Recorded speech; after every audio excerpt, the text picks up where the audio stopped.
Most people who cheat are terrified of getting caught. They know it means divorce papers on a kitchen table, a ruined reputation among friends and family, maybe a name that gets whispered about for years in a small town. That fear alone is usually enough to keep most people honest, or at least careful. But for one 21-year-old soldier stationed in Anchorage, Alaska, the fear of being exposed didn't lead to an apology. It didn't lead to a confession or a conversation, or even a fight that ends with someone sleeping on the couch. According to prosecutors, it led to a bullet, a storm drain, and a lie so calculated and so cold that he spent the following days walking beside his own mother-in-law, helping her tape missing person flyers to lampposts, pretending to search for a wife he already knew was dead. This is the story of Zarius Hildebrand and Saria Barney. A young marriage built on military orders and new beginnings. A hidden double life running underneath it the entire time, and an unmasking that took years, a jury, a grieving mother who refused to let the case go quiet, and a mistake so small and so human that it finally cracked his story wide open. Stories like this one always start the same way, with a photograph. A smiling couple at a summer barbecue, a hand resting on a shoulder, a caption about new beginnings in a new state.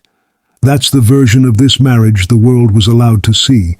What was actually happening behind that photograph, according to prosecutors, was a young man building an entire second life out of secrecy, while his wife trained to save lives on the other side of town, never once suspecting that the greatest threat to her safety wasn't overseas, wasn't in a training exercise gone wrong, wasn't anywhere near a battlefield at all. It was standing right next to her in that photograph, smiling for the camera. Welcome back to Brian's Criminal Unmasking, the channel where we strip away the polished public image of dangerous people to show you exactly who they really are underneath. If this is your first time here, hit that subscribe button right now and turn on notifications, because we bring you a new case every single week, and I promise you, you do not want to miss what's coming next. Now, let's get into it. To understand how this story ends, you have to understand how ordinary it looked at the beginning. Saria Barney was 21 years old. She served as a combat medic with the Alaska Army National Guard, which meant she was trained to do the one thing this story would eventually take away from her forever: save lives. Medics do not exist to fight. They exist to run toward the wounded when everyone else is running the other way, to keep people breathing until help arrives. That was Saria's job. That was who she was trained to be. On top of her guard duties, she also worked a regular shift job at a midtown Anchorage restaurant called Bread and Brew Alaska, the kind of steady, unremarkable job that young couples take to build a life one paycheck at a time. She had married Zarius Hildebrand, a cannon crew member assigned to the 2nd Infantry Brigade Combat Team, 11th Airborne Division, based out of Joint Base Elmendorf-Richardson. On paper, they looked like 1,000 other young military couples scattered across bases from Alaska to Georgia. 2 young service members, barely into their 20s, building a household together, figuring out grocery budgets and duty schedules, posting the occasional smiling photo online for family back home to see. To anyone scrolling past those photos, they looked like a couple with their whole future ahead of them. But according to prosecutors, underneath that image, an entirely different life was running in parallel. While Saria was pulling shifts at the restaurant and training with her guard unit, investigators say her husband was quietly carrying on relationships behind her back. The kind of secret conversations, secret texting, secret attention given to other women that most spouses never see coming until the moment it's already too late to unsee it. It's the oldest trick in the book of betrayal. Keep the public face steady, keep the photos coming. Keep the wife believing everything is fine, right up until the moment the truth forces its way into the light. Friends and family who spoke to reporters after Saria's death described a young woman who had thrown herself completely into building a home in Alaska, a place about as far from her family as you can get and still be in the same country. Her mother, Meredith Barney, lived clear across the lower 48, which meant that when things inside that marriage started to feel wrong, when the warmth started fading and the distance between them started growing. Even though they lived under the same roof, Saria didn't have the option of driving over to her mom's kitchen table to talk it out over coffee. She was thousands of miles from home, isolated in the very place that was supposed to be their fresh start together. And isolation, whether anyone intends it or not, is exactly the kind of condition that lets a double life survive far longer than it ever should. That is the setup you need to hold on to. A young bride, far from her support system, unknowingly married to a man who was building a second, secret life right alongside their real one. And on the single night that secret life finally collided head-on with the real one, they weren't sitting at home in quiet suspicion. They were out celebrating. It's worth pausing here for a moment because this pattern shows up again and again in cases like this one, and it's worth understanding why. Military marriages often move fast. Two young people meet on a base, fall for each other quickly, and get married well before either of them has lived enough life to really know who they're committing to. That isn't a criticism of military couples in general. Plenty of them build long, happy lives together. But it does create a specific kind of vulnerability. Orders can send a young couple thousands of miles from both of their families within months of the wedding. Suddenly, the only person checking in on you daily, the only person who knows your schedule, your mood, your whereabouts, is the same person building a second life behind your back. There's no neighbor who's known you since childhood to notice you've gone quiet. No aunt who stops by unannounced and picks up on something being off. Just the two of you, and whatever version of the truth one of you decides to share. That isolation doesn't create infidelity on its own. Plenty of isolated couples never have this problem.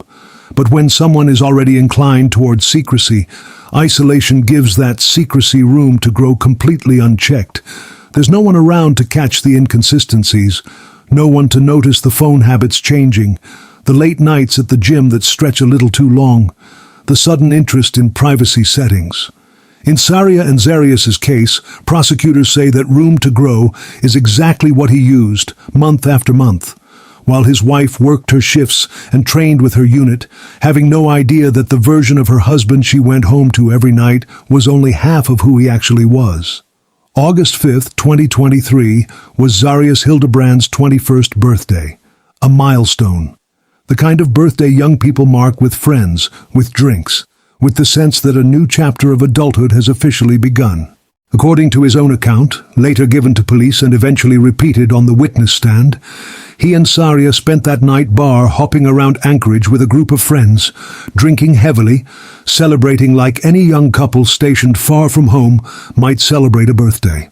By the time they finally made it back to their apartment on Mockingbird Drive, it was somewhere in the early hours of the following morning. Both of them were, by his own description, hungover and exhausted, the kind of tired that comes after a long night that started as a celebration. What happened next depends entirely on who you choose to believe. Zarius would later tell police, and eventually an entire jury, that his wife decided to walk to her job at the restaurant that morning, roughly a mile from their apartment, and that he simply never saw her again after that. He said she left without her phone. On its surface, if you know nothing else about this case, it sounds almost plausible.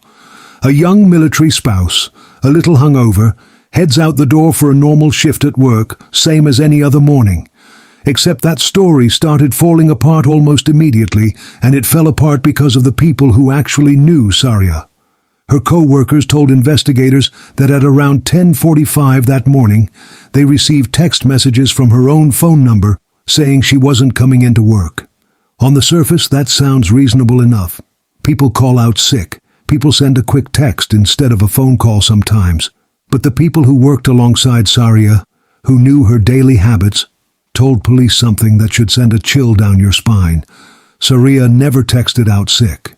She always called her manager directly every single time without exception.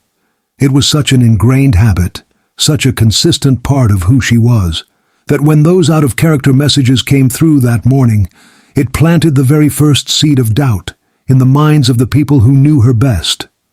Something was wrong. Not just missing wrong. Wrong. And here is where the timeline gets genuinely disturbing. That same day, while Saria's co-workers were staring at text messages that didn't sound anything like her, court records show that Zarius Hildebrand was out running errands.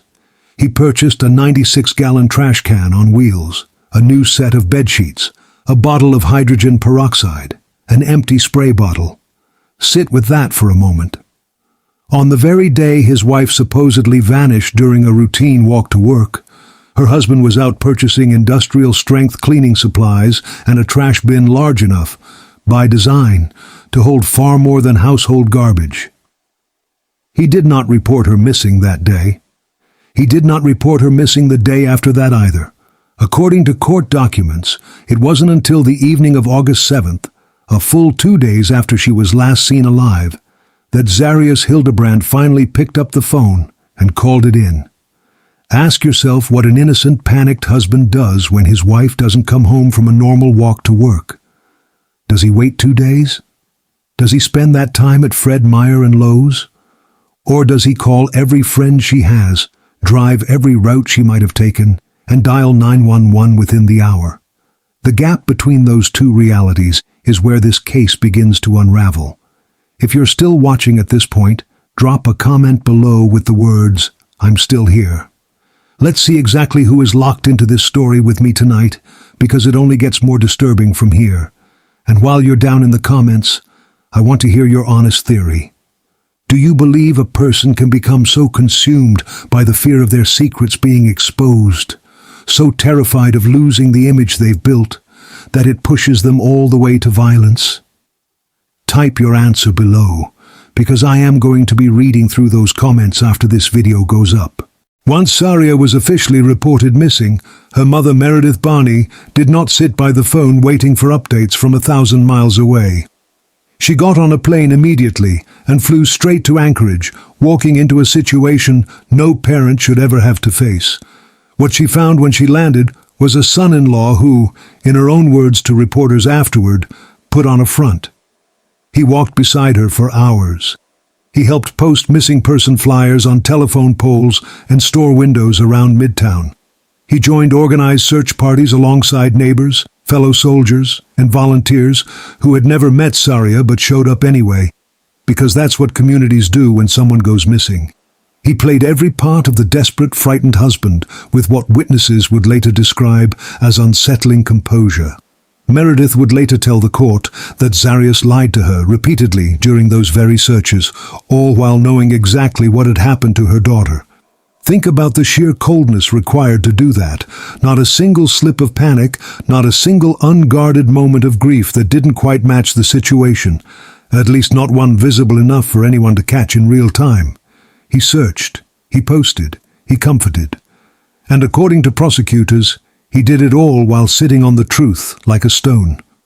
Think about what those search parties actually looked like on the ground. Volunteers walking grid patterns through Midtown Anchorage streets. Fellow soldiers from his own unit showing up on their days off to help scan wooded lots and drainage ditches. Flyers taped to gas station windows with Saria's photo, her name, a phone number to call with any information. Every single one of those people believed they were looking for a missing woman who might still be found alive. Every single one of them was operating in good faith, giving up their evenings and weekends because that's simply what a community does. And walking right alongside them, matching their pace, wearing the same worried expression, was the one person who already knew none of it would matter, because he knew exactly where she was.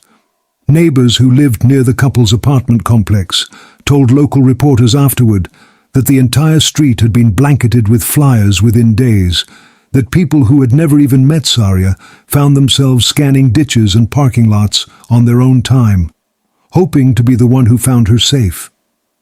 That's the kind of response a missing persons case generates when a community actually believes there's still a chance at a happy ending. Nobody searching those streets that week had any idea they were participating in a performance staged by the one person who already knew how the story ended. There is something particularly disturbing about that image, more disturbing in some ways than the killing itself, because it reveals a level of control that doesn't come from a moment of blind panic. Pulling a trigger in a moment of rage or fear is, however horrific, at least understandable as an impulsive act. But maintaining a calm, convincing performance for 4 straight days, accepting hugs of comfort from a grieving mother, thanking volunteers for their help, all while sitting on the truth like it weighs nothing at all, that requires a different kind of coldness entirely. That's not panic anymore. According to prosecutors, that's calculation. Investigators, for their part, were not fully convinced by his story either. The timeline simply did not add up. The 2-day gap before he reported her missing didn't add up. The out-of-character text messages to her co-workers didn't add up. And his own account of a wife who vanished into thin air during a routine morning walk started to look less like a tragic, unexplained disappearance and more like a story constructed to survive a few days of casual questioning.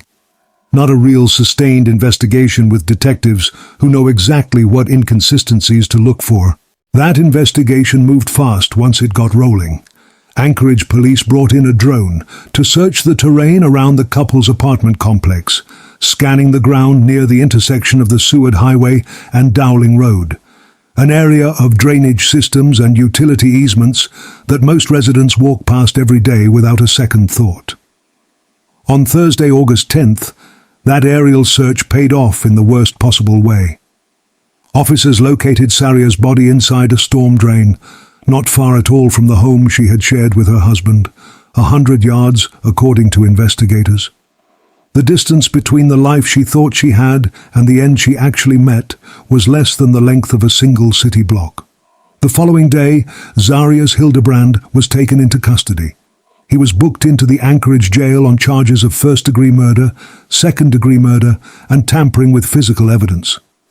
A judge set his bail at $500,000 cash, a number high enough to make clear this was not being treated as some ambiguous accident.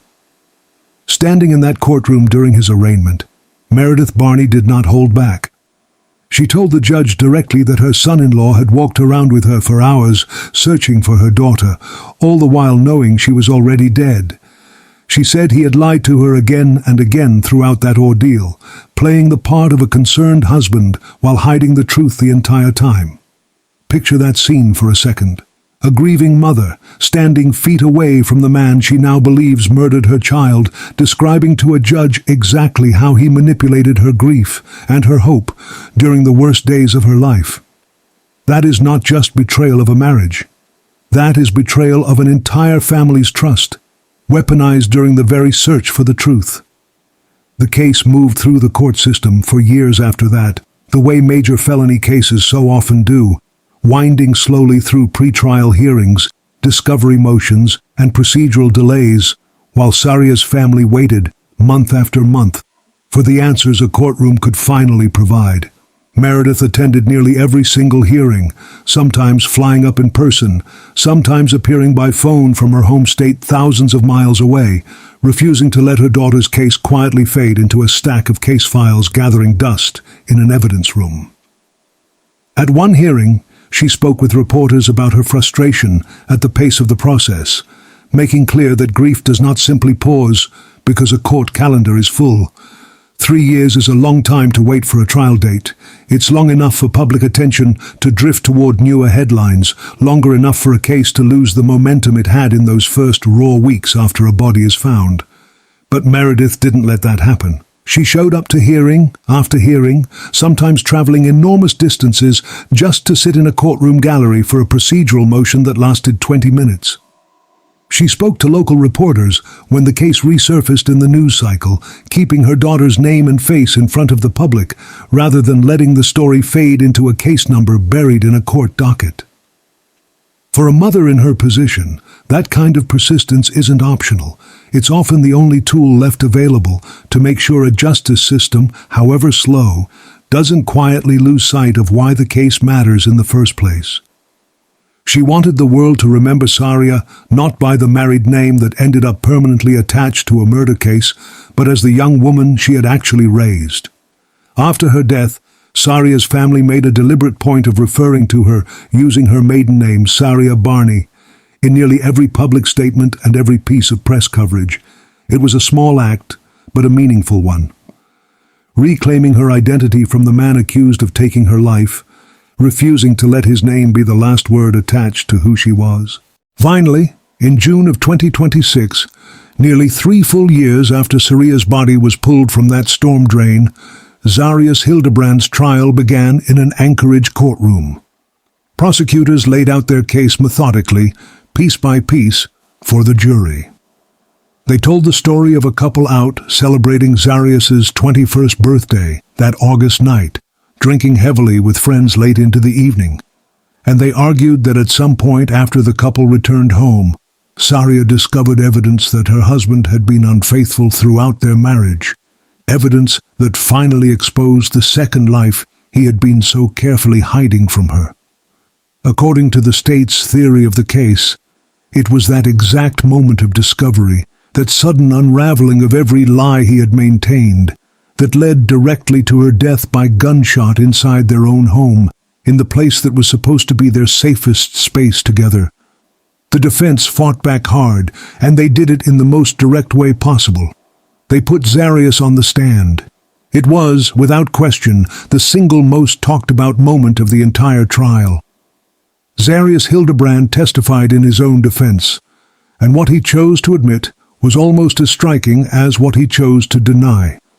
He did not deny disposing of his wife's body. He did not deny buying the trash can, the bed sheets, the hydrogen peroxide, the spray bottle. He did not deny any part of the cover-up that investigators had painstakingly documented. What he denied, the one thing he denied, was pulling the trigger. He told the jury that he woke up the morning after their birthday celebration to find Saria already dead from a gunshot wound lying beside him, and that, in that instant, panic simply took over completely. Rather than call 911, rather than scream for help, rather than do the one thing any innocent, grieving husband would do in that exact moment, he said fear consumed him instead. He described his own state of mind that morning in strikingly cold, almost clinical language, the kind of language that made jurors visibly uncomfortable. He told the court that his plan became simple in his own mind: hide the body of his wife, clean up the blood from the mattress and the surrounding area. He said he remembered feeling nauseous. He remembered feeling guilt. He remembered feeling shame. But he said all of those emotions blended together into something closer to numbness. A kind of shock that, in his telling, explained why he didn't do the obvious thing and simply call for help. Rather than calling police, he said, he panicked instead. He described being confused, describing that as the exact moment fear truly set in, saying he felt hurt and genuinely did not know what he was going to do next. When his own attorney pressed him to explain exactly why he was so afraid in that moment, the explanation, according to those who sat through the testimony, never fully closed the gap between an innocent man's panic and a guilty man's damage control. Consider, too, the impersonation. Investigators say that on the same morning, Saria supposedly walked off to work and vanished. Her co-workers received text messages from her own phone number saying she wouldn't be coming in. Someone had to send those messages. Someone had to know her employer's number. Had to phrase the excuse just convincingly enough to avoid immediate suspicion. Had to time it for roughly the moment she would have normally been arriving for her shift. That is not the behavior of a man who woke up confused and grieving. That is the behavior of a man actively managing a timeline, buying himself hours, maybe an entire extra day, before anyone started asking the questions he couldn't afford to answer. Because here is the problem with that story, and it's a problem the jury clearly saw too. Innocent panic does not typically look like a shopping trip. According to the evidence prosecutors presented, in the hours and days after Saria's death, Zarius used his own phone to browse pornography and to look at firearms online. He went to a Fred Meyer store for hydrogen peroxide. He went to a Lowe's for that 96-gallon trash bin on wheels. Store surveillance and receipts show him calmly purchasing ordinary items like marinara sauce and a sports drink at self-checkout, moving through an entirely normal errand run while, prosecutors argued, his wife's body waited for him back at the apartment. Employees at those stores told investigators they noticed absolutely nothing unusual about him that day. No trembling hands, no red eyes, no urgency. Just an ordinary customer checking out like anyone else on what should have been the worst day of his life if his story were true. And then there was the testimony that truly, finally unmasked him in front of that jury. A fellow soldier who knew Zarius took the stand and described a moment behind bars after his arrest, a moment when Zarius grinned and made a chilling offhand remark, telling him he hoped the conversation wasn't being recorded because of what he had done. Think about the weight of that sentence for a second. Not a denial, not a claim of innocence whispered to a friend in a moment of vulnerability, a grin, and a hope that no one was recording him admitting it. It was the kind of unguarded comment that no defense attorney in the world can fully explain away on cross-examination. Not fear, not confusion. Something far closer to a confession dressed up as a dark joke between soldiers who thought no one important was listening. By the time closing arguments arrived, the jury had spent days absorbing a story that kept shifting depending on which side was speaking.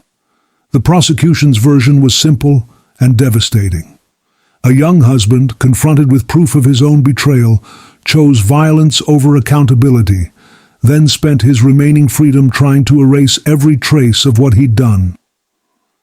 The defense's version asked jurors to believe something almost as unsettling in its own way, that a 21-year-old soldier woke up next to his dead wife, felt nothing but numb panic, and responded not by seeking help, but by executing calmly and methodically a multi-step plan to hide a body, purchase cleaning supplies, dispose of evidence, and impersonate his own wife's voice in text messages to her employer, all without once considering that calling for help might have been the better path.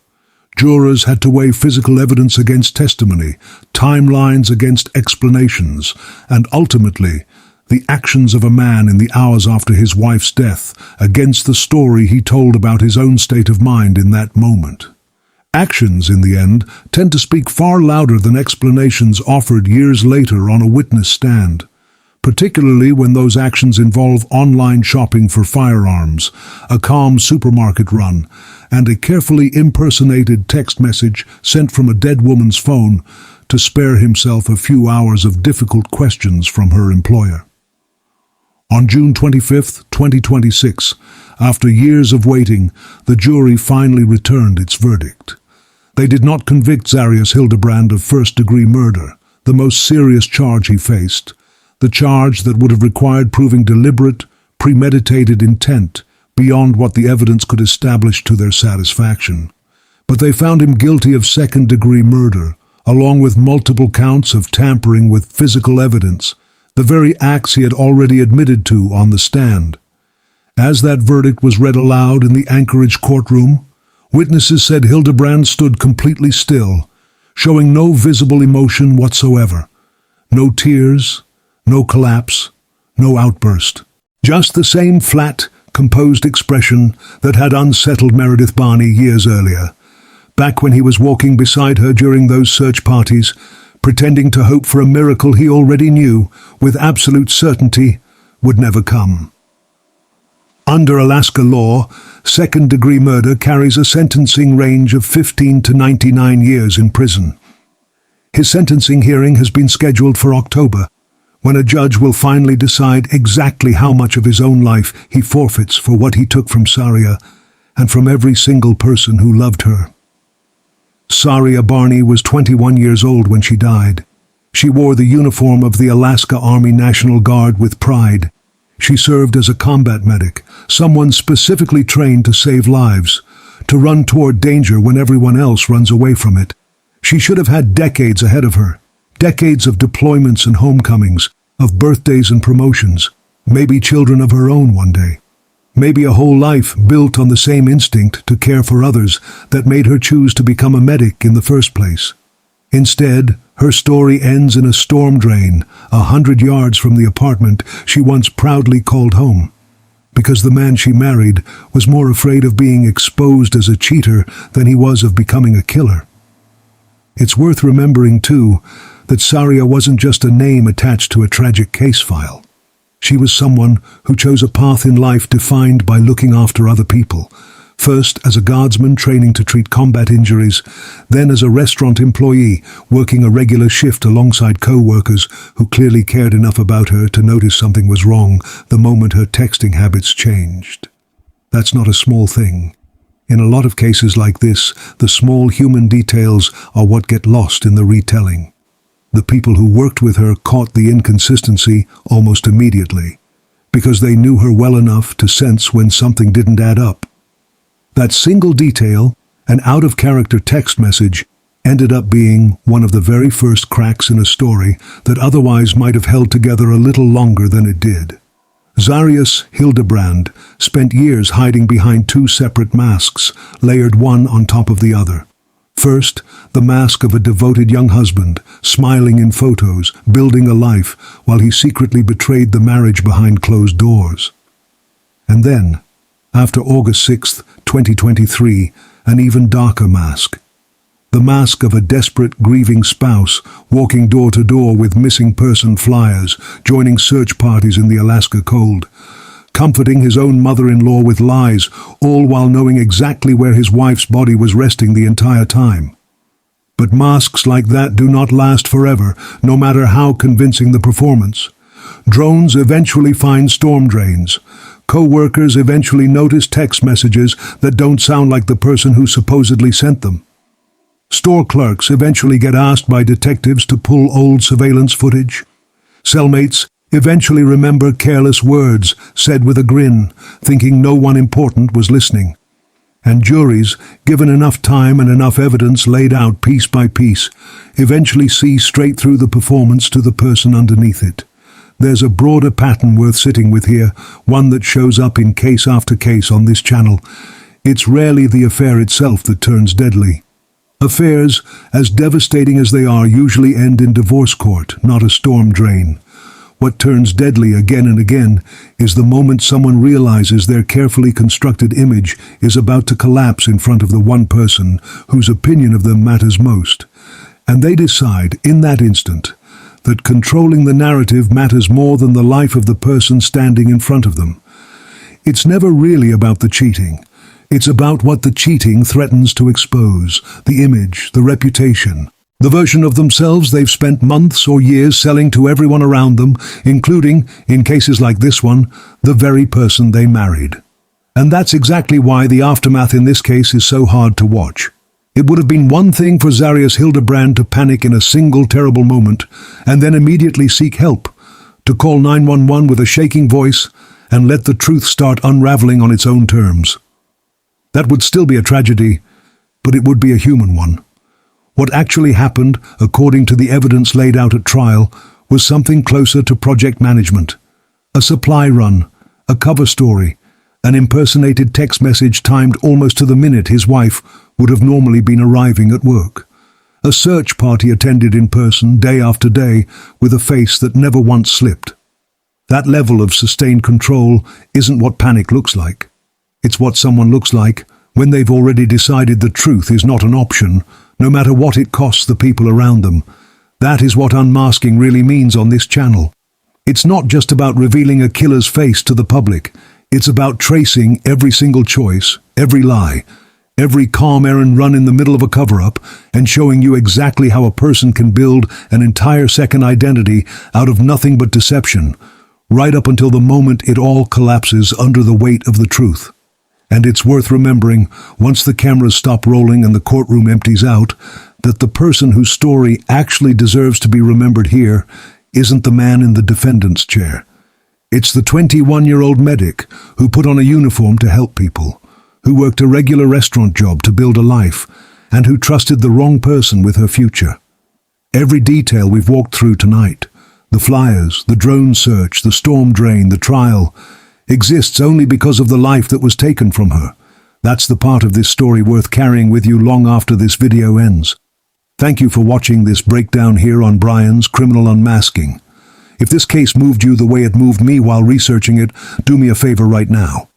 Hit that like button, drop a comment with your honest thoughts on the verdict, and share this video with someone else who follows true crime as closely as you do. Because cases like this deserve to be remembered accurately, and Saria deserves to be remembered as more than just a headline. And if you haven't already, make sure you subscribe and turn on notifications, because next week we are unmasking another case, where the headlines only ever told half of the story. I'll see you in the next one.